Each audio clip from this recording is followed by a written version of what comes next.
bacteria, protists, plants, animals, fungi, the fifth kingdom of life on Earth. This is a foray into a remarkable landscape of mushrooms and mycology, plugging into the rampant, ever-present network of interconnected life which fusses beneath our feet, and foraging from it, not food, but photographs. Pick up a camera or camera phone, lace up your boots, sharpen your eyes, and let's see what weird, wonderful, glamorous, calamitous, and captivating things can be found.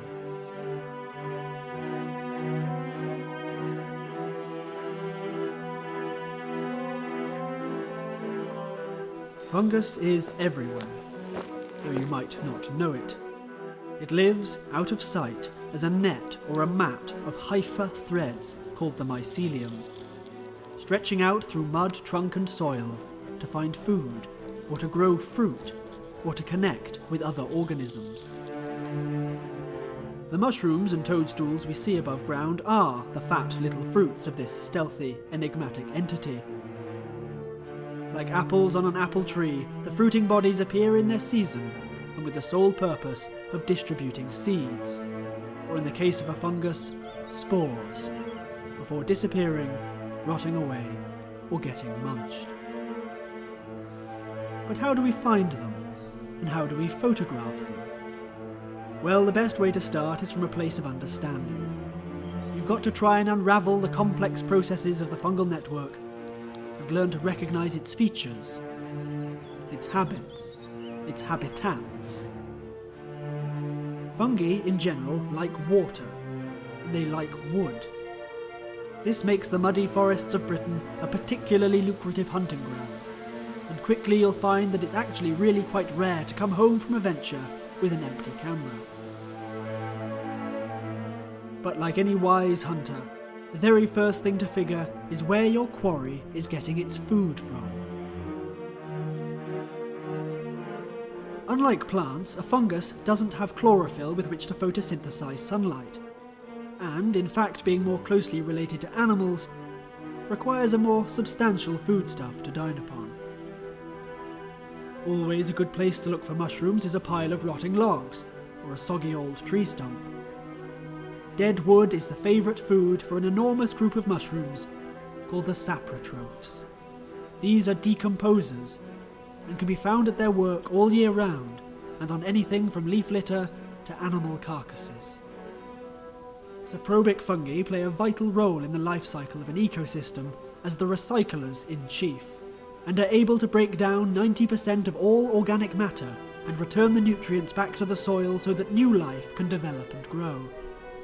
They are compost creators, and as eaters of wood are, of course, most easily found in the woods. Some fungus, however, can't wait for things to die before tucking in. These are the parasites, and they hungrily gorge on living matter, sucking the life out of trees or hijacking insects and eating them alive. So greedy are many of these parasitic mushrooms that they can't even contain the sheer amount of nutrients they've snaffled, and so they ooze the excess as honey like tears. Parasitic fungus is very common. It's a gardener's nightmare, and can be found attacking all kinds of trees and woody plants, sometimes in huge clusters, so keep an eye out for bare trees or dying plants. You might just get a shot of the culprit.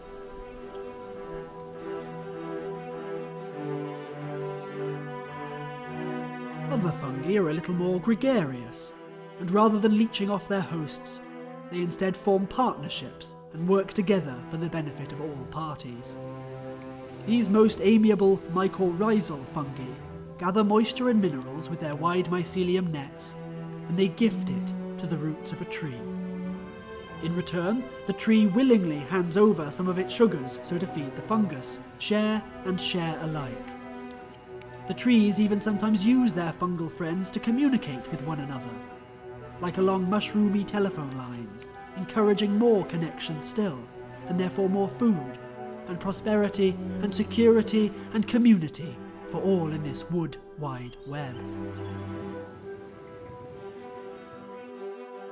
Learning to recognise different trees is therefore a key skill in finding mushrooms to photograph. The famous fly agaric has a relationship with birch trees, for instance. Amethyst deceivers are best buds with beech. Seps or porcinis enjoy the company of oaks, and so on. And making careful note of what kind of food a fungus is eating or what kind of relationship it has with the wider world is the first important step to identifying any mushroom you might find and capture. Learning the specific name of a fungus is not strictly necessary, but it is very interesting and can be lots of fun.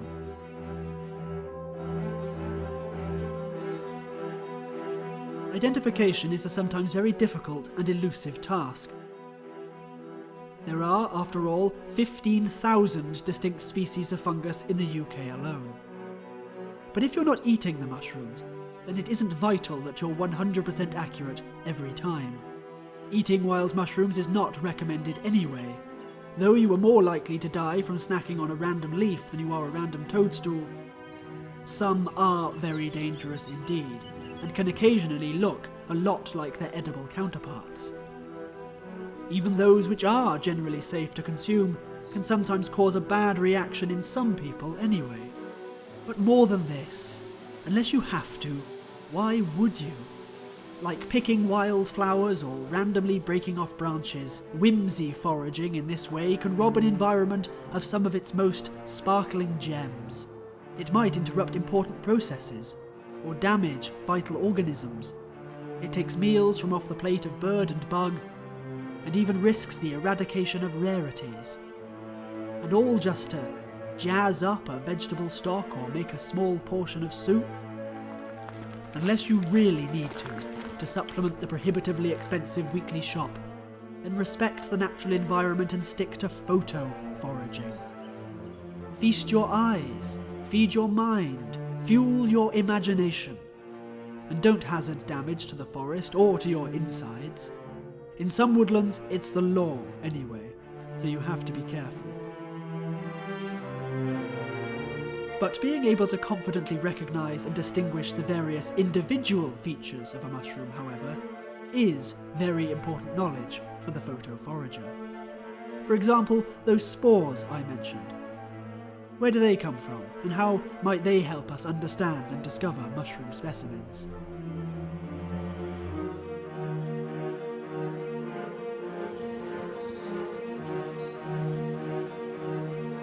Much the same as with bracken and ferns, spores are how a fungus spreads and reproduces. If you see a mushroom, then you know that seeds are being sown, the spores developing on surfaces inside the fruiting body, before being released by specialised structures onto the wind. The specialised structure that most people might associate with mushrooms are gills.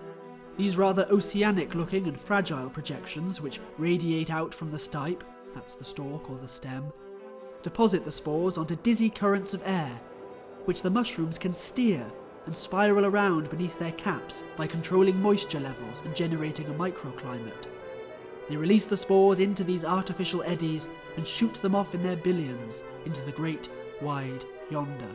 But there are many other tactics, shapes and structures which can be found, varying from simple folds or false gills to jagged teeth and smooth surfaces which seem to sneeze. Each species employing the best option for the conditions of its habitat. Some larger or often tree-dwelling mushrooms opt for a less sophisticated method of spore dispersal than gills. Bracket fungi, Boletus species, and polypores of every kind have long tubes in which their spores develop, and when ready, they simply dump them out of the bottom. These mushrooms therefore have a porous, almost spongy look under the cap, and are generally a little hardier than their delicately gilled cousins, braced for that tougher weather, those more battering winds, the nibblier wildlife. Seek out these boletes and polypores when the gilled fungi are proving particularly elusive. Sometimes it might be beneficial for a mushroom to insert its spores into the air column a bit more bombastically. This is the puffball family, always easy to spot on open ground in windy places or piled up around tree stumps.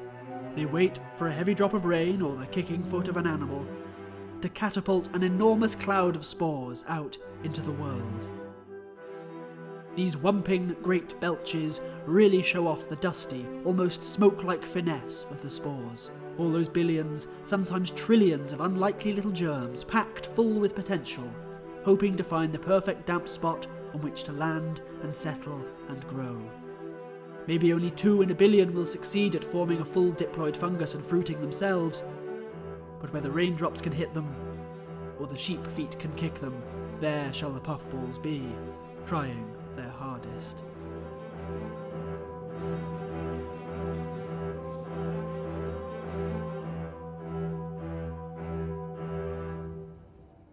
One particular fungal family has a disgustingly ingenious tactic for spreading its spores. Its fruiting body lurks underground, in an egg, biding its time, waiting for the perfect conditions when it can burst forth from the earth and erupt into a tall spike coated with a reeking, spore-bearing slime called gleba.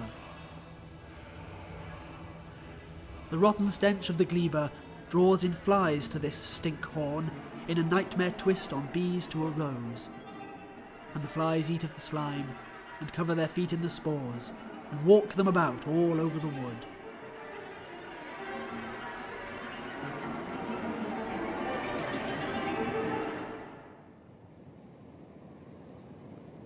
A photoforager's nostrils are therefore a vital ally when seeking mushrooms to shoot.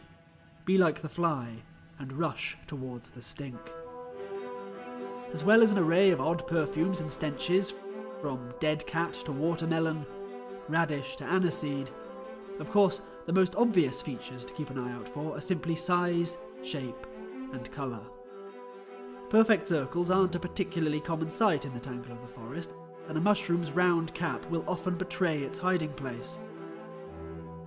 But as we've already seen, not all fungi do look like your classic red fairy tale umbrella with white spots and little front door. Speaking of size, for instance, check out this dryad's saddle, or pheasant-back mushroom, the largest example of Britain's capped fungus.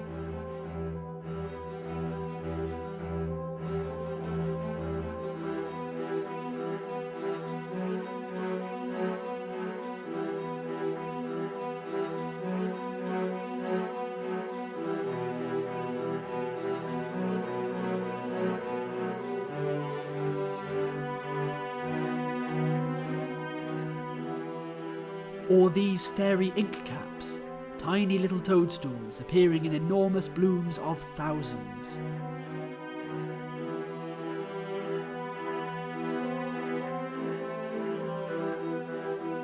And this is the scarlet elf cup, to demonstrate the crazy shapes and lurid colours that mushrooms can come in.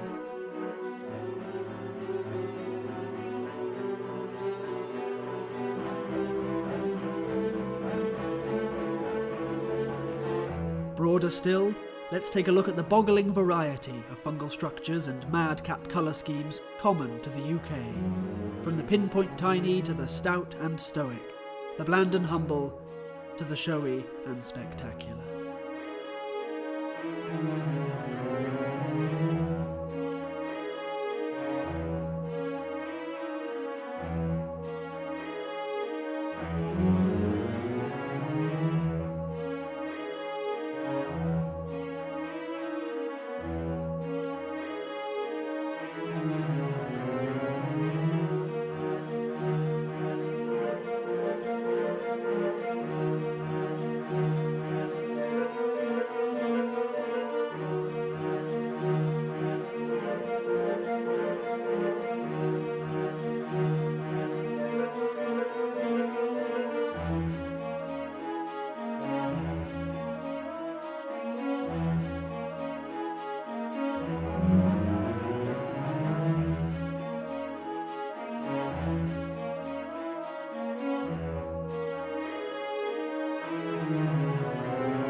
And it's not just the mushrooms themselves that can give a fungus away.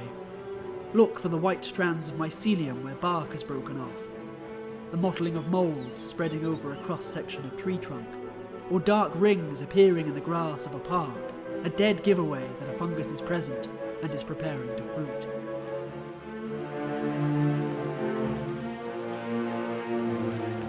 Rain is always a good sign. This is why autumn is the photoforager's favourite season. Fungal entities use water to inflate their fruiting bodies, and the softened soil facilitates movement through the habitat with a muddy gladness. Other than a raincoat, then, the fungi forager doesn't require much in the way of equipment. A camera, of course, of any kind, and sometimes a portable light to chase away the murky woodland shadows. Couple these with a guidebook or two and maybe a map, and you've already spent more than enough money on kit. The photo forager's real resource is their own body. Their eyes and nose, keen and vigilant. Their muddy feet, sticks or wheels, to trudge for the hours and hours a day a good forager must trudge. And their mind, the hungry spur which drives that trudging on, that seeks out wonder and knows what wonder is when it shows up in a mushroom costume. You should always return from a fungal foray with more than just a few photographs. If you're doing it right, you will come home with a sense of connection to your landscape, all the profits of exercise, and a mood-lifting and strongly affirming consciousness of the wild world and its characters. In a way, you too can plug in to the mycelial network and access the communion of kingdoms. Taking photos gives you a role in this community, and sharing them extends the network. What better human analogies for mycelium than conversation or the internet? And as the health benefits of eating mushrooms are quite passionately espoused, consider instead the benefits of simply getting out and looking for them, creatively. There ain't no beige supplement for that. The mushroom and its hunter really are a symbol of a wider way of looking.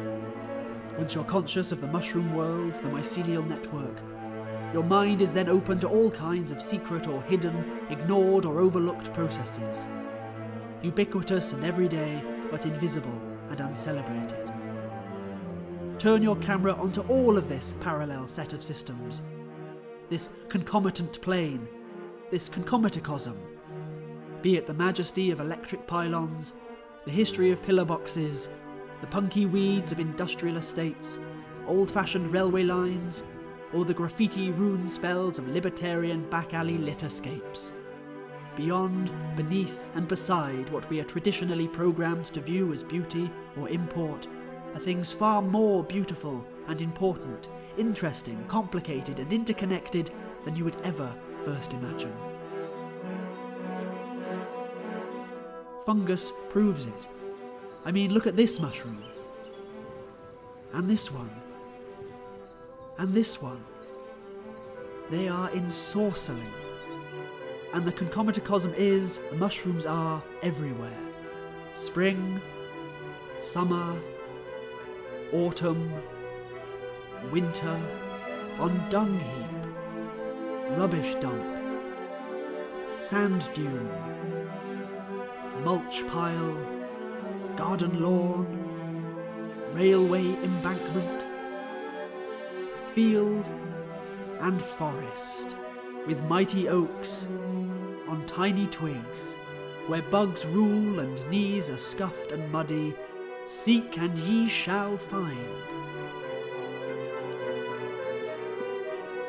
90% of this film was shot within a half-hour radius of my home in North Wales.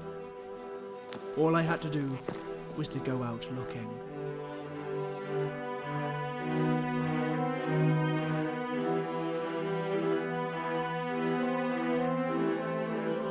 So pick up a camera, lace up your boots, open your eyes and see what weird, wonderful, glamorous, calamitous and captivating things are abound.